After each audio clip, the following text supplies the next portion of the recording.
So, how to fix WhatsApp verification not received problem easily and fast?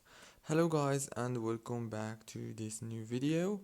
On this video I'm going to show you how to fix this problem easily. So, first thing is you have to check your SIM card.